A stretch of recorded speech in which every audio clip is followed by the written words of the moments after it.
take a trip in my airship. Come take a sail among the stars. Come have a ride around Venus. Come have a spin around Mars. No one to watch while we're busy. No one to see while we school. Come take a trip in my airship and we'll visit the man in the moon.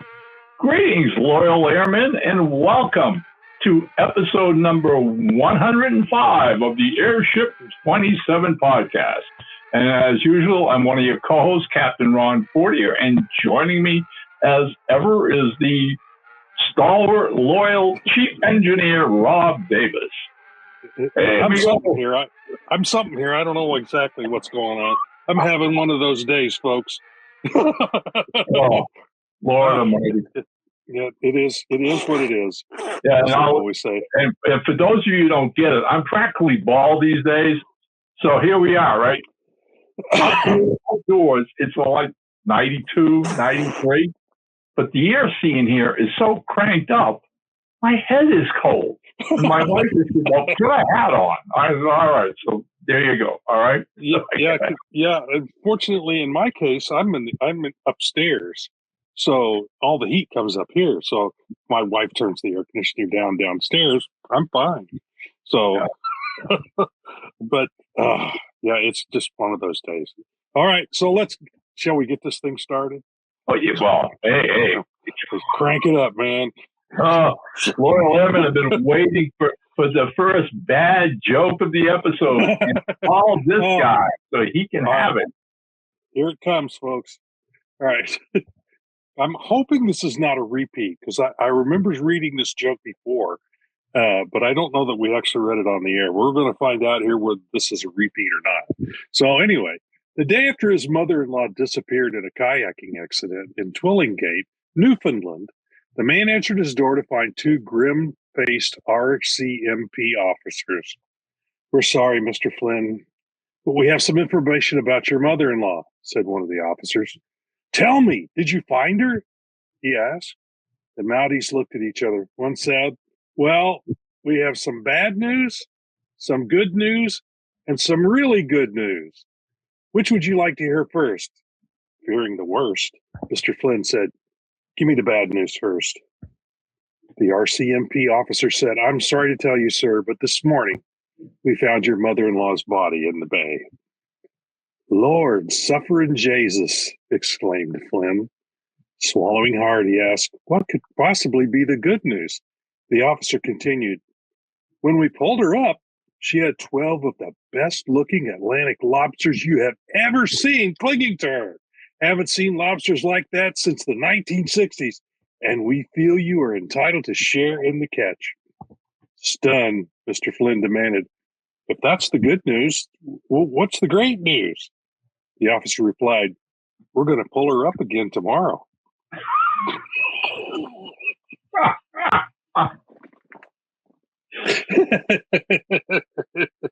That's bad. That's a bad joke. I recognize it, but I don't know if we've done it before. But we've done 105 of these. If there's it sounds a wee bit familiar, but you know what? It still stinks. It stinks like a dead lobster. Oh Lord! Oh. I want to bring up something. This to me is like good-natured human comedy. All right. A couple months back, I came out in this really bad, severe cold. Right. Couldn't shake it. It was after our trip to Florida. We'd flown home and I got some kind of bug. You got the travel crud. Oh, bad time, as we call it. So end up going to see my oncologist. Had a natural visit with her. So she listens to my lungs. She's not happy at all. Sets an appointment with me to go see a pulmonologist, lung doctor. Okay? But before seeing him, we have to go get a CT scan. Go get the CT scan. Radiologist says, "Oh, it looks to be like some kind of something on your bottom left lung and doesn't look good." And I'm going, what the heck? What now? I'm already dealing with post-breast cancer, all right? Have the, week goes by, I have the appointment with the pulmonologist. He pulls up the x-rays and everything. And he's looking at the x-ray, and he's showing them to me and my wife. And I said, so what's the spot the radiologist was concerned with? So he points it out with his pen, right? And he goes, I don't think that's solid. And I said, excuse me? He goes, you know what? He says, how are you feeling now? I said, well, I think I'm getting over it. It's been a while, you know? And he goes, it looks like the vestiges of maybe a little pneumonia. Yeah. Okay. And I'm prone to that. And boy, when that word, it was a bell rang, I looked at him and I said, yeah, that's not unusual. He goes, all right. So he says, before we do anything drastic or radical, he goes, would you consider doing another one in another, 6 weeks or whatever? And we'll see, he put me on another breathalyzer kind of thing, whatever. And one of those, Okay. Nebulizer, yeah. So 6 weeks go by. Last week we go in for the CT scan, and I'm feeling great. Everything, the cough is gone. Everything is back to normal. I'm breathing great. We get the results. We get the results here from our medical center that we belong to, and the radiologist says, nothing wrong here at all. Doesn't look like anything's there. Okay. All right. And basically, where that previous CT scan, he's comparing them. This is the radiologist. Looks like the pneumonia is gone completely. All right. So now we wait. I had an appointment tomorrow, in fact, with the pulmonologist for the follow-up.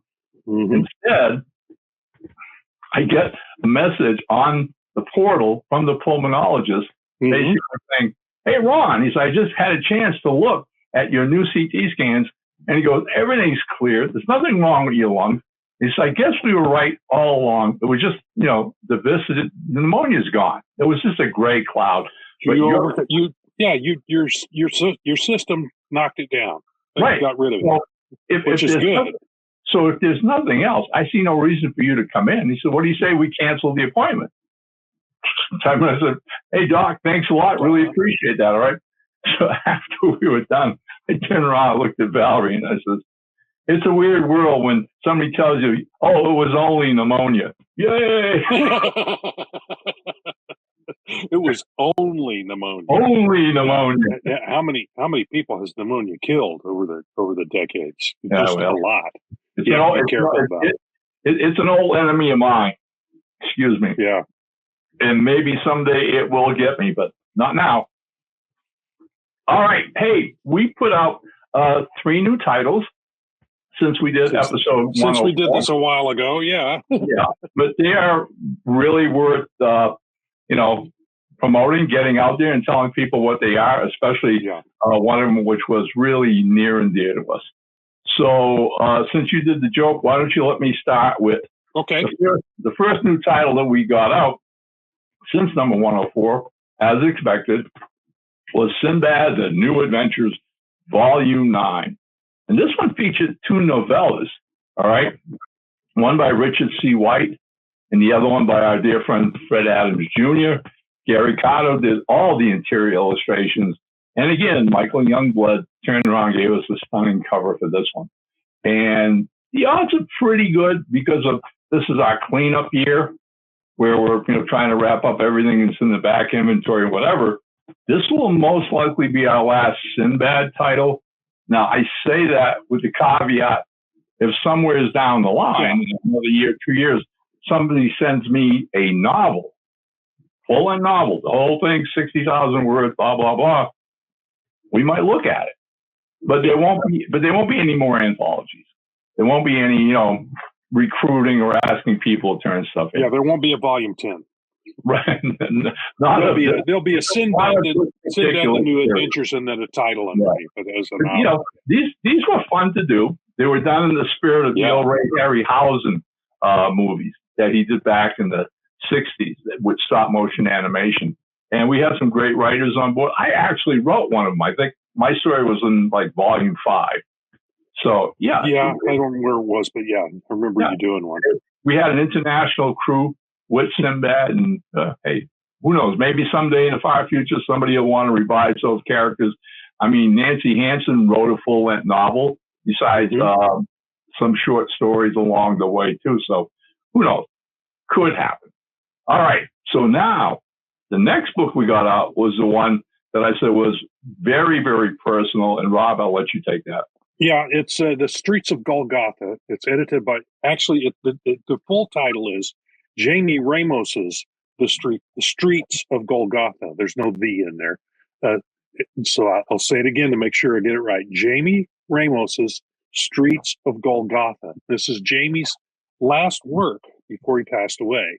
It features stories by Teal James Glenn, by Jamie, Teal James Glenn, Nancy Hansen, Lee Houston Jr., Wayne Carey, and Bobby Nash. So a full-fledged bunch of folks working on this one. So Adam Shaw did this beautiful cover, and I busted my rear end on the illustrations on this one because of how special it was. It has a few more stories than most of our anthologies would have, so it'll have more pages.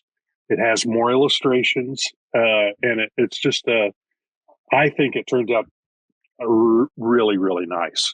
And it should be a nice tribute to Jamie. That's what it was all along, and we wanted it to be.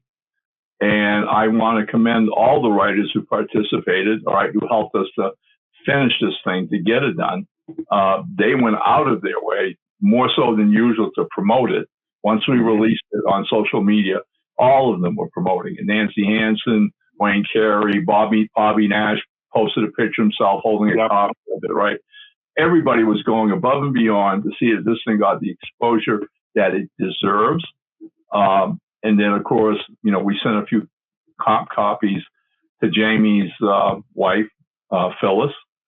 I think they arrived a couple of days ago, in fact. Well, the truth, Rob, they arrived, I think, Saturday. Was it? Yeah, it was Saturday. Yep. Okay, so here's the thing. I got an email from her yesterday afternoon in the middle of our family's little Father's Day get-together. At which point she was like, "Thank you so much for what you, Rob, Adam, and everybody did. Everybody, all right?" She says, Thomas, her son, "We can't thank you enough. It means the world to us." And then she ends it and says, "Have a happy Father's Day." And the irony of that just bowled me over, buddy, because I realized that this was Thomas's first ever Father's Day without his dad. So, hey, every now and then the universe and the cosmos turns around and gives us an opportunity to do something for other people, to get out of our way, to get out of our own petty little lives and our own selfishness, and to do something extraordinary, something kind and loving for people that we may never even meet. All right. And that's my feeling with this entire project. I am so happy we did it, that all of us banded together and made it work the way it did. Jamie was a good friend, a good pal, an awesome creator, an example to all of us in his struggles with diabetes and an illness that ravaged his body for 10 years. And hey, in faith, I like to believe he's up there giving us major thumbs up, buddy. All right. I'm sure he is. He is. That we brought it to the finish line. So, hey, Jamie, it was an honor to know you. It was a privilege. And hey, Loyal Airmen, go out and buy this book. Buy copies for your friends or whatever. It's new pulp. It's got a little horror twist in it. This is a collection of some really good suspenseful horror stories, horror and mystery and suspense, and it just in a very strange setting. Golgotha is just kind of it's a nasty place to live. Yeah. And so the contributors are the cream of the crop as far as new pulp is concerned. Yep. Right. Yep. Kudos to Jamie to pulling them all together. I loved every story. Straight, I read every one, and they were great, all of them. I am definitely nominating this for best anthology at next year. This is on my list. It goes. Yeah. It's right at the top of my list of what's going to get nominated for next year. Right. Absolutely. And now, so one more, and this one's got a this similar is a story. little lightheaded stuff. And I say that in a lot of fun. We then got back to our boy detective, Barry Baskerville, in the case of the rare coin. This is volume 10 in a series about Barry Baskerville, the boy detective, whose hero is Sherlock Holmes. Created and written by Richard Kellogg with art by Gary Cotto. In this adventure, while at a county fair, Barry saves his father from being swindled by a huckster attempting to sell a worthless coin he claims to be valuable. All right. So, this series, I think, is so much fun. We've had a blast publishing this. Richard Kellogg is a retired professor, taught college, and huge Sherlock Holmes fan, belonged to a lot of different upper state New York Sherlock Holmes clubs, et cetera, an expert on the canon, as you'll have it. And almost, I don't know how long ago we published the first one, but the idea for him was to do the series for his granddaughter. All right. And every issue would come out and we'd get a picture of Richard holding a copy of it with his granddaughter, who's now this young one. And on a really happy note, okay, there was a little pressure between Rob, myself, and Gary, especially Rob and Gary, to get this volume out, because prior to doing this, months ago, Richard got a hold of us and had some bad medical news.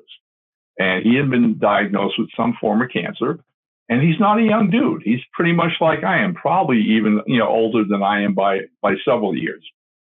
So obviously we were concerned and wanted to make sure we could get this volume out to him, because he's starting to go through chemo and all this good stuff. And trust me, all right, if any of you have had those experiences, who have families who had, it takes a toll on your energy, your stamina, all right? I mean, in trying to save you.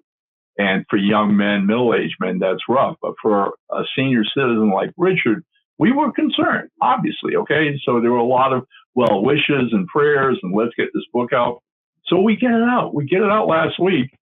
And I sent notices to Richard, as well as his daughter, Carolyn, who's been brought into the picture now, and hopefully will keep us abreast of his, progress. But then we get this really wonderful letter, Rob and I both, and Richard's doing great. Apparently, his doctors are cautiously optimistic, if you will. The treatment's going well, better than they expected, and there's even a little hint of possible remission in the future. Wow. So, wow.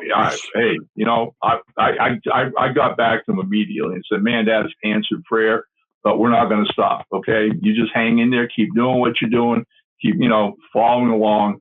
But hey, it's nice to every now and then get some really good news. And that's what that was. Yeah. So there you go. Yeah. So Barry Baskerville and the Rare Coin, volume 10. And for the record, as I reminded Richard, and I know he's well aware, there is an 11th story in my file. I have the Word document on it. So yeah. So later on, maybe after summer, sometimes in the fall, we'll take a look at it.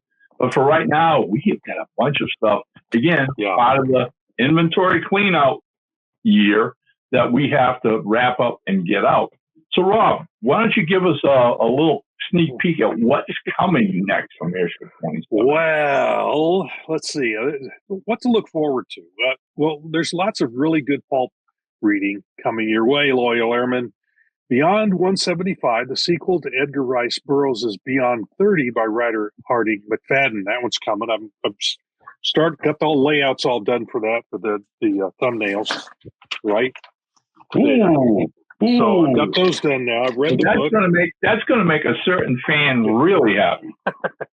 No, he's been harassing us for, and this is a gentle harassment. He just goes every time we post something on Facebook, he pops up with a, what about Beyond 175?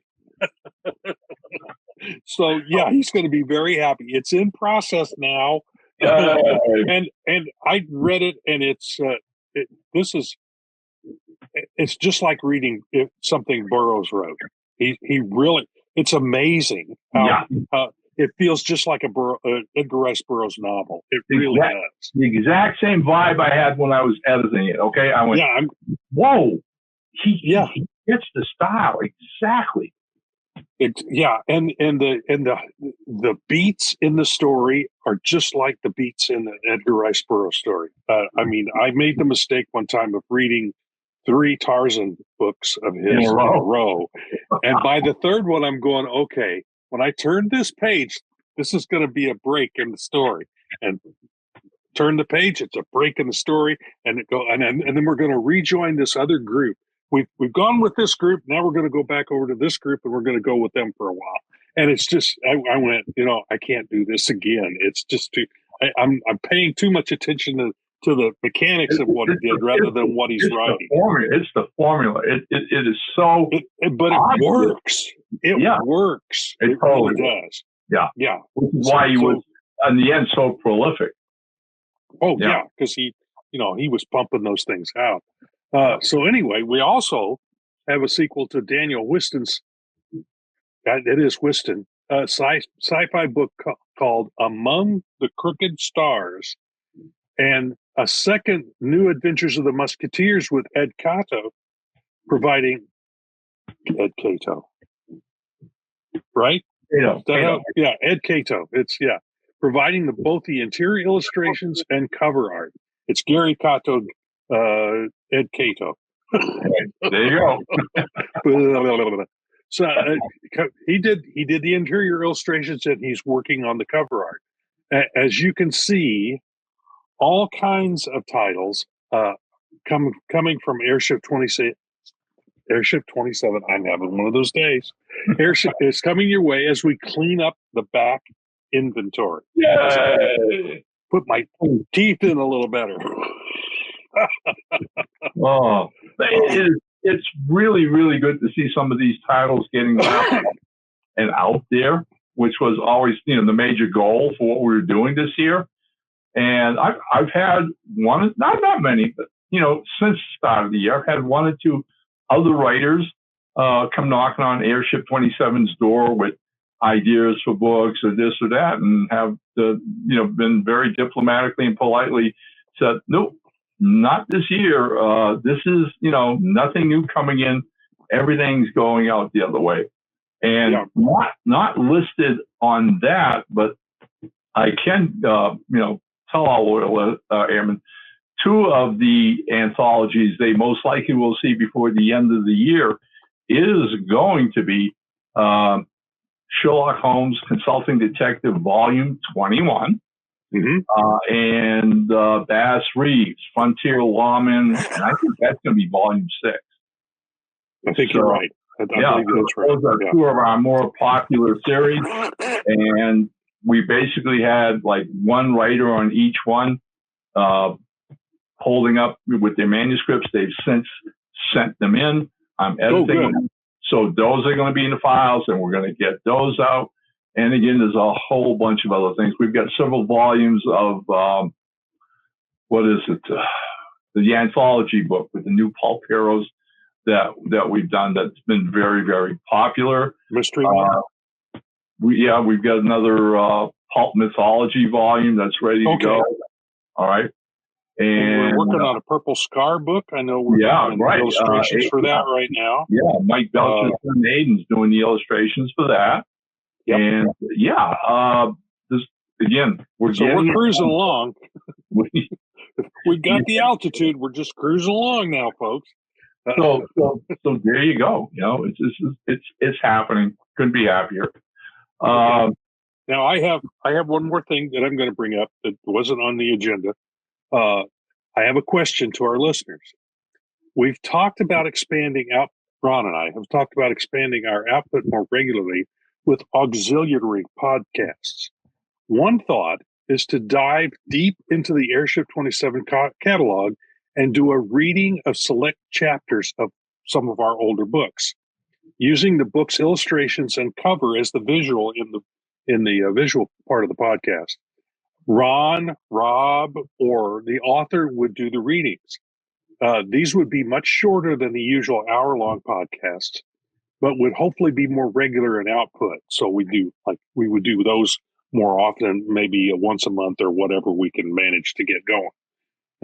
We're still in the brainstorming part, so we'd love to hear what you loyal airmen think we could think of this, and if you have other ideas for us to do for little short videos, maybe 10, 15 minutes at the most, and we'd love to hear what you guys think.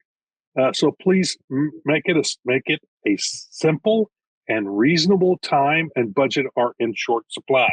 So please let us know what you think of this, and if you have any other ideas for some of those little short videos for us to do. Just throwing that out. Yeah, I love the idea. I think the idea is great, Rob. Now that you put it forth, let me underscore one of the things Rob did say, and that's for all you Airship 27 writers out there, all right, should we consider your particular novel or whatever, how would you feel about being the narrator, reading your book, sample chapters in your book? And that's what it would be, sample chapters, okay? Again, not long things, but a way of us reintroducing your work to hopefully a larger audience that maybe, you've had a book published, 2 or 3 years ago, and it's an opportunity for us to put the spotlight on it again. Yeah, that's kind of the whole idea as a promotional thing, and plus give us a more regular output each month. Put together, as our airmen have noticed, we started out doing these fairly regularly on a monthly basis way back when, but since then it's been, with all the stuff that we're doing and everything that's going on in our lives and with Airship 27, we have not been able to do this on anywhere near a monthly basis. But we put them out when we have 2 or 3 books that we could talk about. So it would be, I think it's better for us to promote things if we can put something out on a regular basis, even if it's shorter, punchier, and focused on our books. And it just percolated in my brain, and I went, well, here's an idea. Let me throw that out and see if it's worth doing. And if any of you guys out there have any ideas that are similar to that, or something else that I haven't thought of and Ron hasn't thought of, we can talk about it and see if it's something we can do. But that's definitely on the agendas. We'd like to do that. And I would emphasize for the writers out there, get your microphone ready and pick out which chapter and which book you want to read from, and give us a 10, 15 minute reading. And I will put together a video. I'll take the illustrations from the book and do something with them to give it some visual interest.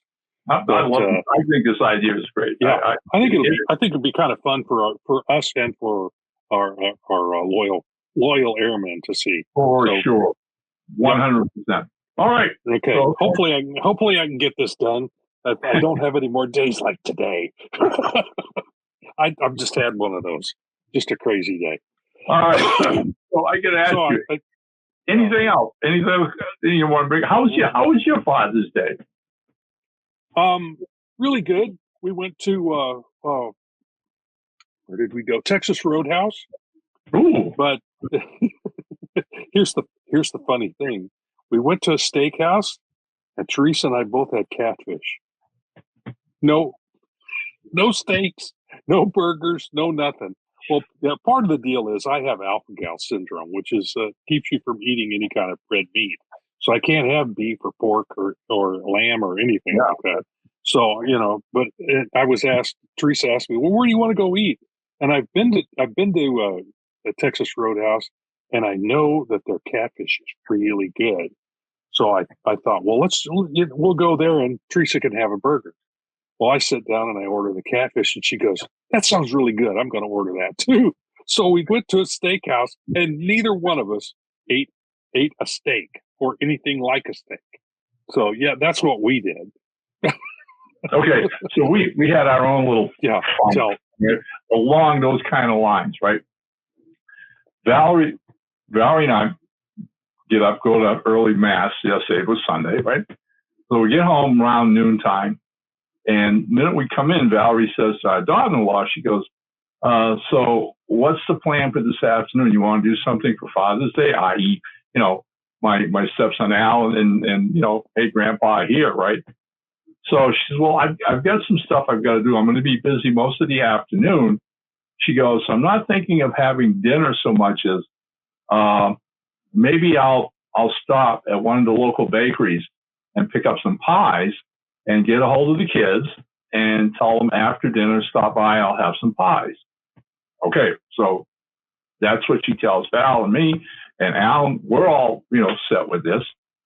In the meantime, the kids, i.e., my granddaughter Cora and her husband Calvin, who incidentally just 2 weeks ago bought their first house. Okay, and good for them. It's happily it's a half a mile from where we live. It's a beautiful place, but it needs work. It needs work. It's like a duplex. So Cora's younger brother is going to rent the duplex half.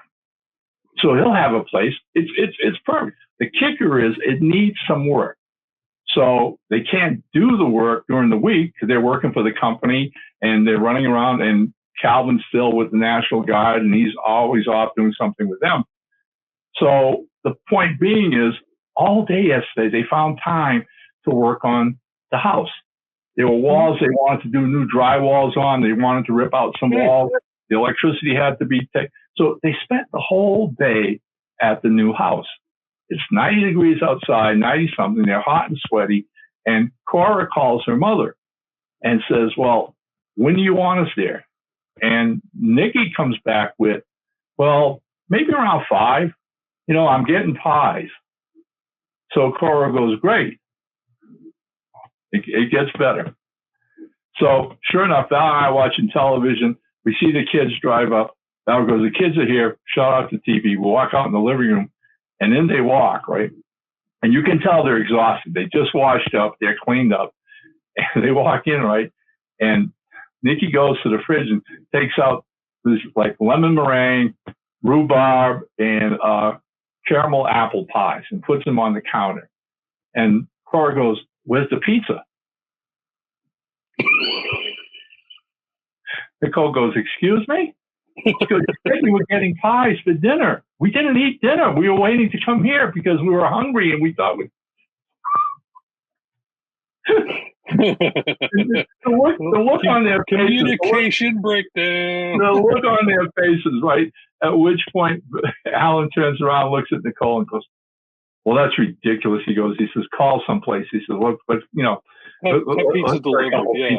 So they did. They went to a local pizzeria in town, got 2 big pizzas and brought them back. The kids could finally sit down and eat. But the word pie, you got to understand what the word pie means, all right?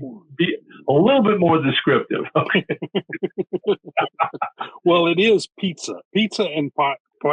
Pizza is, I think it's Italian for pie, in fact. Right, yeah. So when you say pizza pie, you're really saying pie. Right. They all got filled out. They had their pizza. Val and I just had a cup of coffee, let them, eat to their heart's content. When everybody was done, then we split up the fruit pies and everything else. Well, I thought you were going to go, that you were talking about how hot they were. I'm going, okay. And then you brought out the ice cream for the top of the pie to cool everything off. Yeah.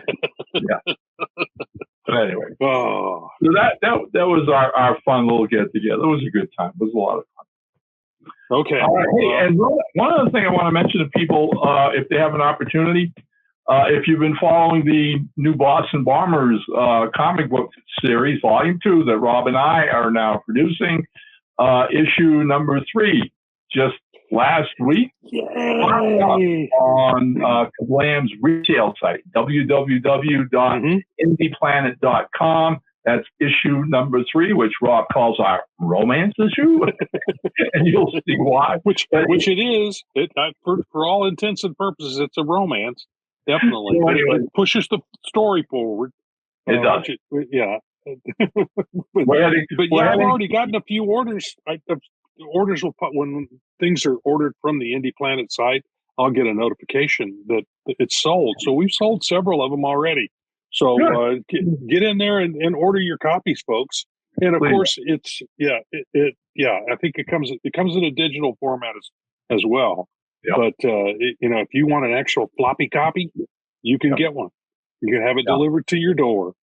Amen. Hallelujah. All right, that was great. Rob's working on issue number 4 right now, and I am actually working on script number 5. We're getting close to what I want to call over the top, multi spectacular climax. Well, we have at least this one. The number 4 at least has some adventure, some action in it. The last couple have been, storytelling. Like I said, the very last one, issue 3, was a romance story. The one previous to that didn't have any action in it either, but it was kind of intrigue and all that kind of stuff going on with it. But this one's got some action, some slam bang action going on. Car chase, guns blazing. In the middle of a snow blizzard, no less. Okay. I threw the kitchen sink and said, "Here you go, Rob. Have some fun." I said, thanks. But at least it doesn't have a huge Hey, one good thing with that snow, the snow obliterates the background, so I don't have to draw as many backgrounds.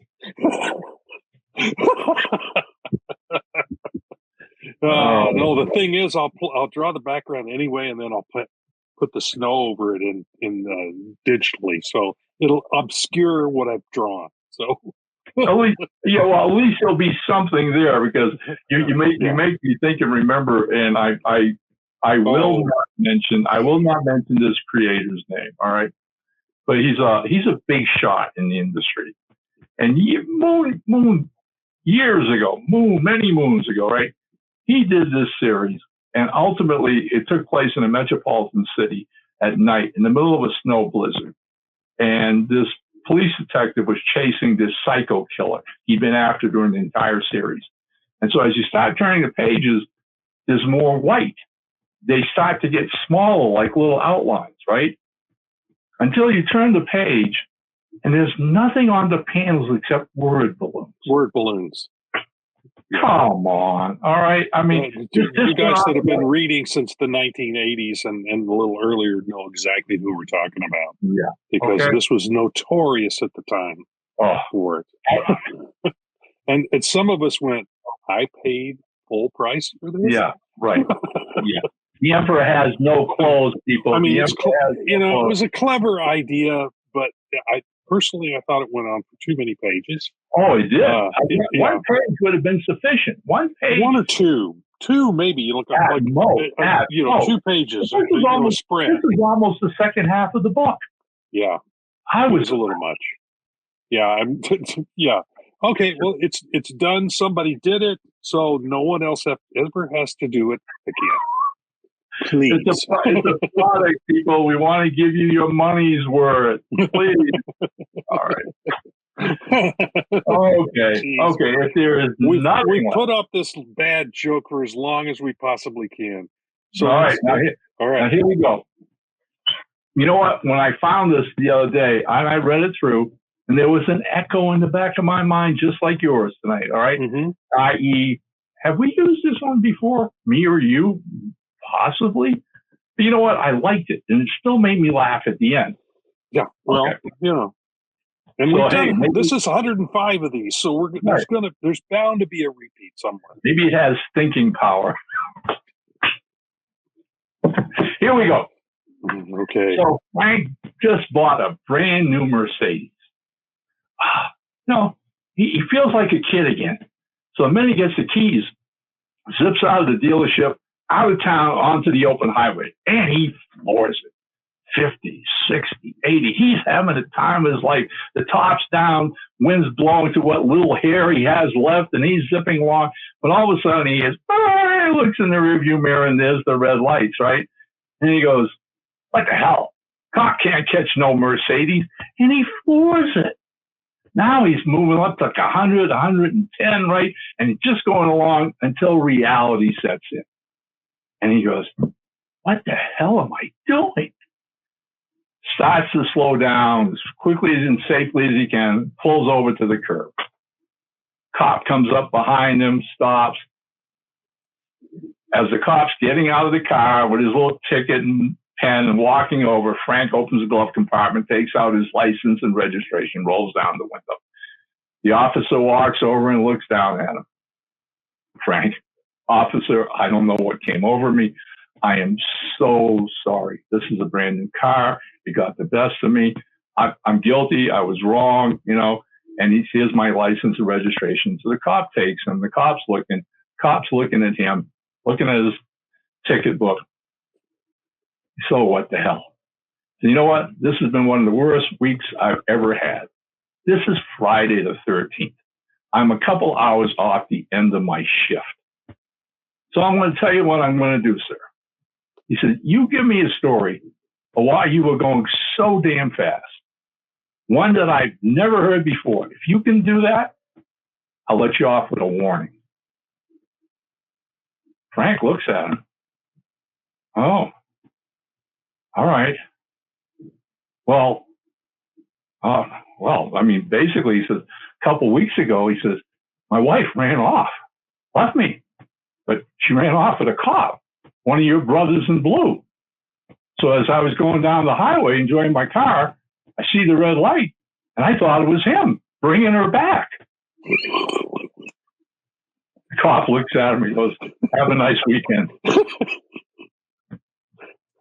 I saw that joke too. We have done it before, but it's hilarious because I almost did it a couple of podcasts ago because I saw the same joke. It's a great joke, but I'm going, I think we did that one before. Yeah. But I think it's been a long time ago we did it. So, but it is. Yeah, we said loyal airman. What can I say? Okay. And you know what? Hey, look, I'm going to say this right now. Look, Rob's asking for suggestions about these little mini videos. You guys have any suggestions for long jokes that you don't think we've ever said? Please send them in. Please. Yeah. All right, we would love to read them on air, and we'll give you credit for sending them in. Sure. There's another good one. That's a good idea. I like that. Yeah. I like that a lot. Okay. All right. Well, there we go, buddy. Not quite an hour, but it's been a good show. Again, we've got some really, like I said, awesome books to get out there, and we hope you'll check them out. And that's what I got. What do you say? That's all I got, too. So here we go. This is Chief Engineer Rob Davis signing off. And as ever, Captain Ron has the fun and pleasure of saying, down ship.